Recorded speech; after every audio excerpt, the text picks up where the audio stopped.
हमसफ़र किसे मानते हैं आप, जो उम्र भर के लिए हमारा हमसफ़र बनकर हमारा साथ निभाए, या कुछ हमराही मिल जाते हैं हमें राह चलते हुए, जो कुछ पल के लिए हमारे साथ रहते हैं लेकिन यादों की पोटली हमारे साथ हमेशा के लिए छोड़ कर जाते हैं।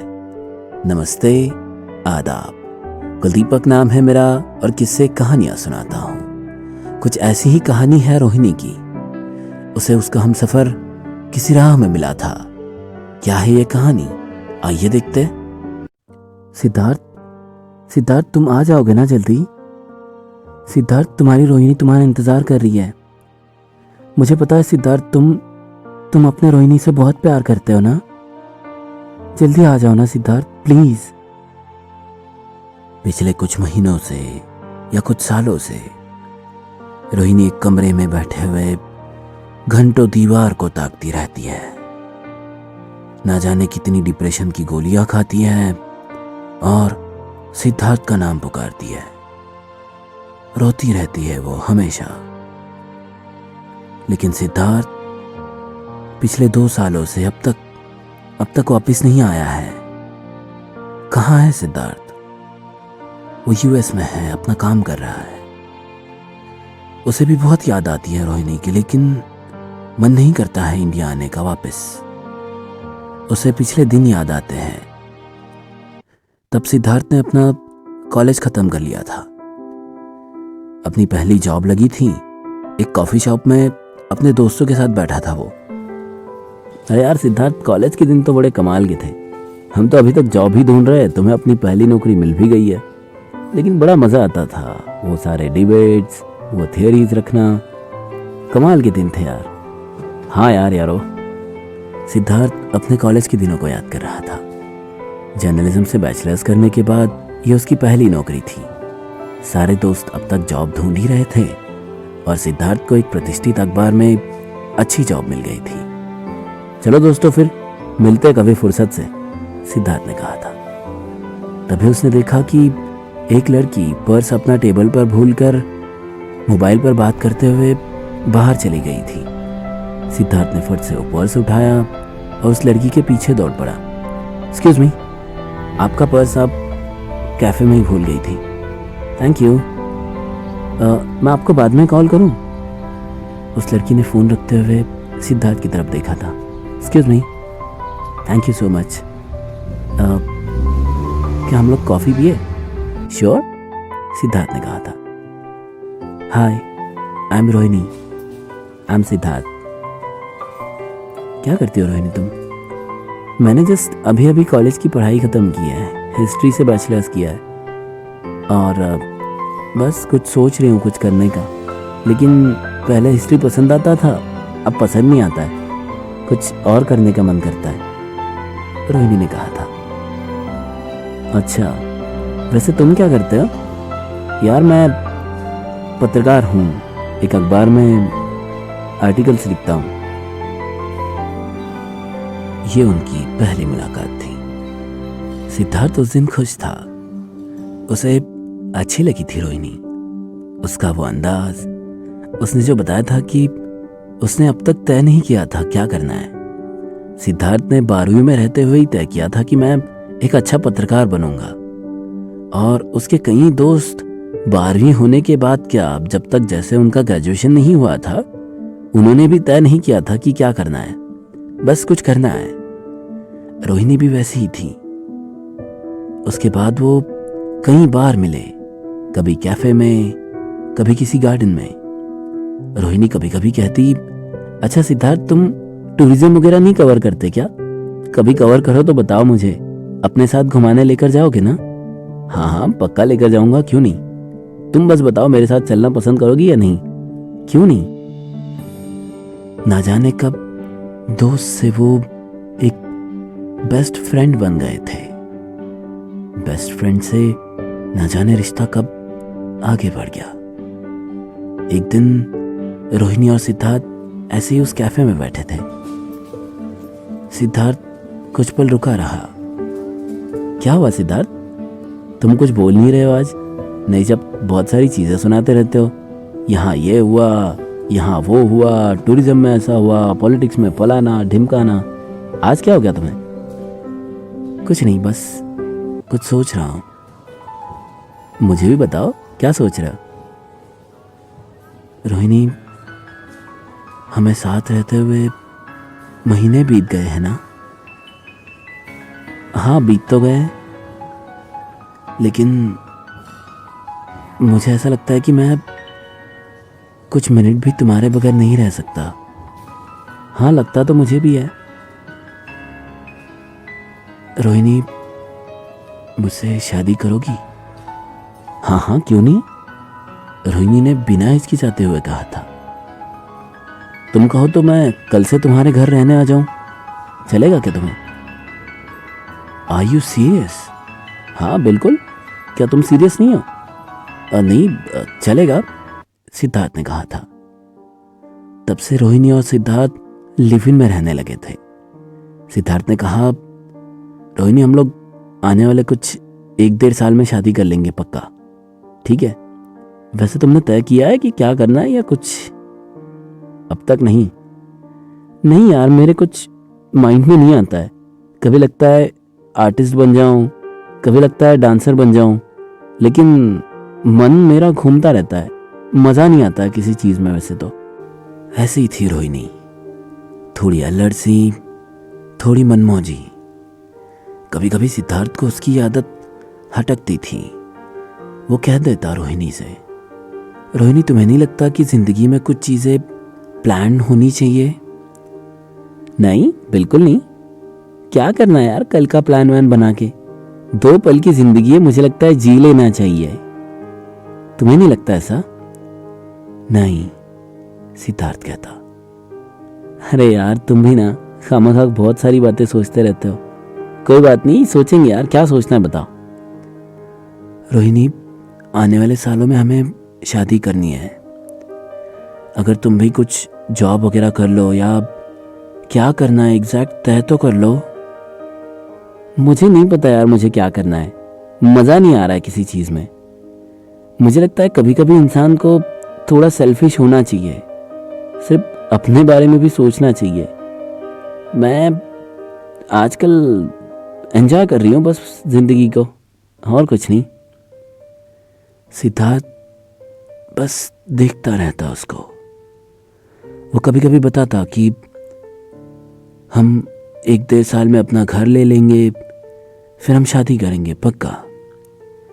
लेकिन रोहिणी, वो अपने में गुम थी। वो अपने मर्जी से चलती थी। जब उसका मन करता तब कहीं घूमने चली जाती, कभी सिद्धार्थ को बिना बताए, कभी बताकर। एक दिन सुबह ऐसा ही हुआ। सिद्धार्थ नींद से उठा, वो रोहिणी को पुकार रहा था। रोहिणी, रोहिणी। अरे यार, कहाँ चली गई? वो किचन में गया, तभी उसे एक चिट्ठी मिली थी। उसने पढ़ा, गुड मॉर्निंग सिद्धार्थ, सॉरी तुम्हें बिना बताए मैं घूमने जा रही हूँ नैनीताल, ऐसे ही। कितने दिनों में आऊँगी पता नहीं, लेकिन जल्दी आऊँगी, ठीक है? बाय, ख्याल रखना अपना। ऐसी थी रोहिणी। सिद्धार्थ ने गुस्से से वो पेपर वहां रख दिया था। उसने कहा, यार ऐसा कौन होता है, अपने मर्जी से जिंदगी जीता है? वो अपने आप बड़बड़ा रहा था। वो जल्दी तैयार होकर ऑफिस चला गया था। रोहिणी 2-3 दिनों के बाद आई थी। आई एम सॉरी ना सिद्धार्थ, प्लीज। सिद्धार्थ मान गया था, लेकिन रोहिणी ऐसी ही थी, जब जो मन में आता वही करती जाती। वो वीकेंड की शाम थी। आज सिद्धार्थ ऑफिस से थोड़ा थक कर आया था। कल का वीकेंड था, लेकिन फिर भी बस ऐसे ही रोहिणी के साथ बालकनी में बैठ गया था वो चाय पीते हुए।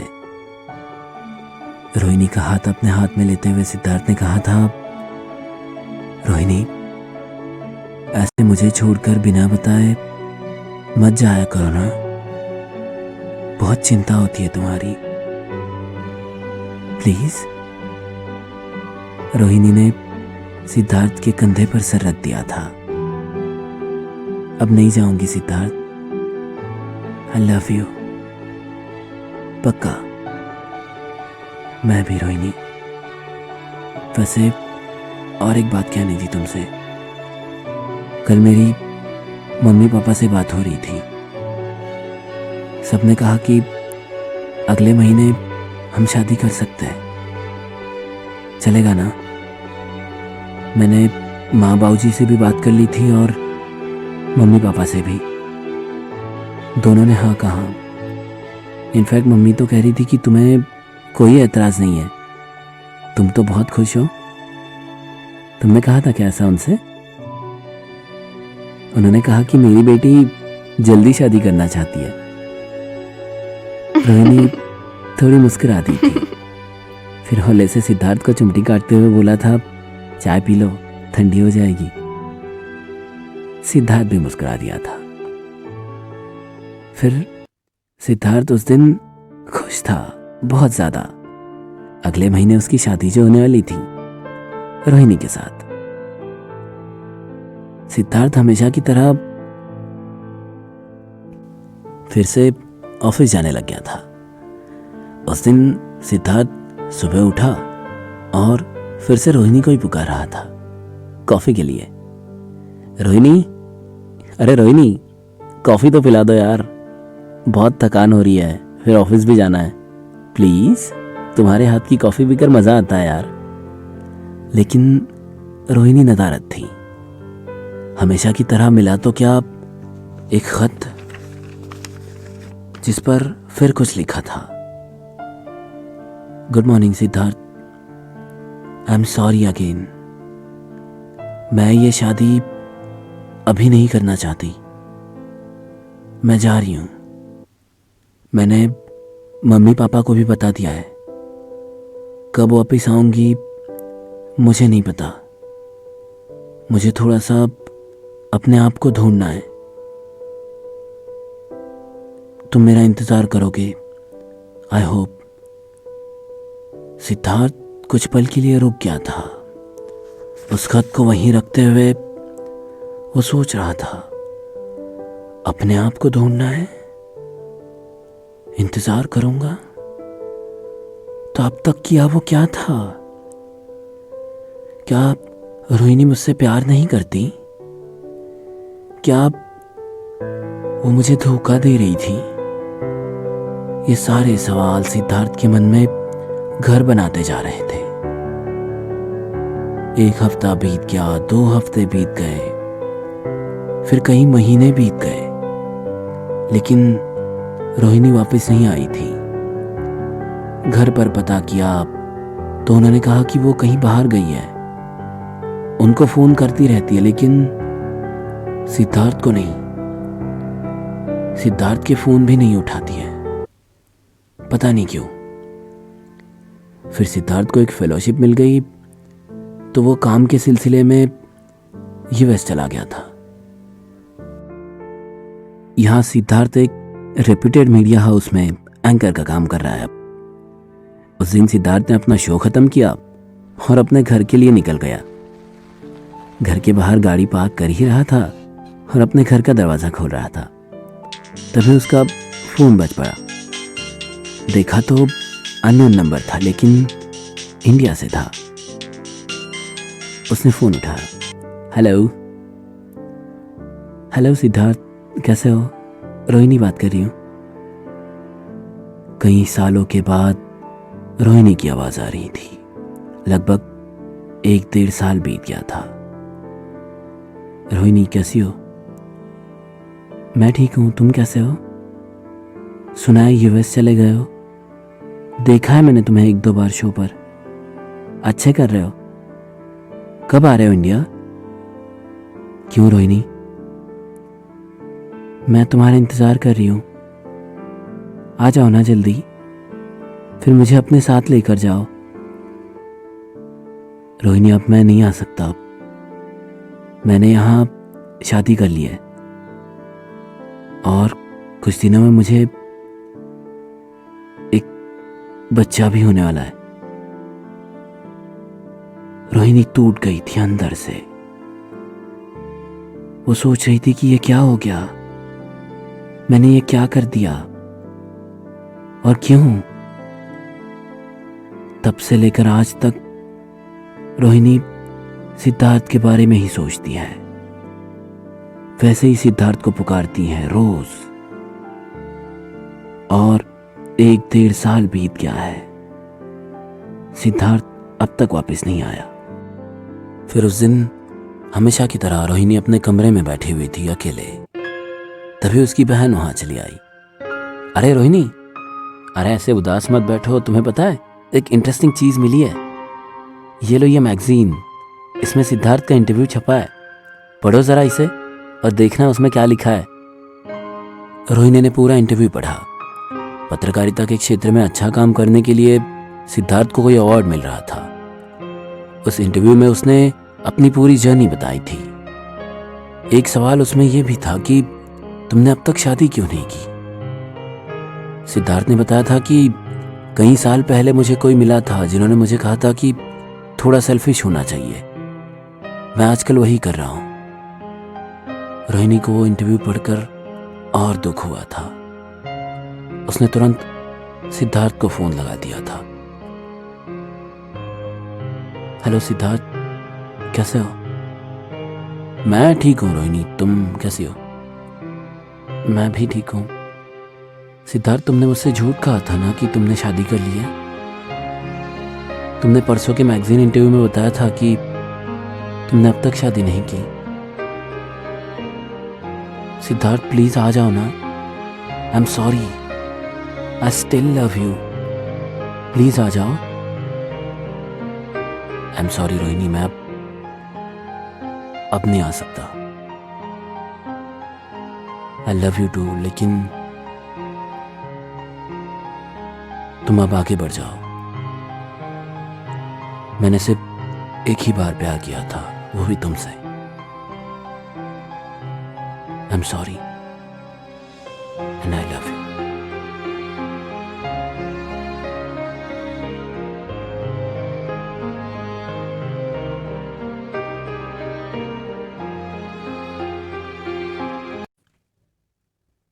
जी हाँ, तो कैसी लगी आपको ये कहानी? जिंदगी में कुछ गलतियां कर बैठते हैं हम ऐसी, जिन्हें सुधारने का हमें कोई मौका नहीं मिलता है, और फिर रोहिणी की तरह पछतावा हमारे हिस्से में आता है। हमारे माँ बाप, हमारे चाहने वाले कई लोग, जिनका प्यार हम कभी कभी फॉर ग्रांटेड ले लेते हैं कि हाँ ये लोग तो अब हमारे साथ ही तो है, कहाँ जाएंगे हमें छोड़कर। लेकिन ना जाने कौन सा हमरा ही कब हमारा साथ छोड़कर चला जाए, और फिर बस हमारे पास छोड़कर जाए तो बस कुछ यादें। हाँ, अगर आपका भी कोई ऐसा ही किस्सा हो जो आप हम तक पहुंचाना चाहते हैं तो आप हमें ईमेल कर सकते हैं।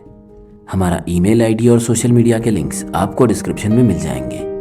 अगर आपको हमारी कहानियां पसंद आती हो तो आप हमारे चैनल को सब्सक्राइब कर सकते हैं। मैं मिलता हूं आपसे किसी और ऐसे ही किस्से के साथ। तब तक आप 2 पल की जिंदगी है, प्यार से बिताइए।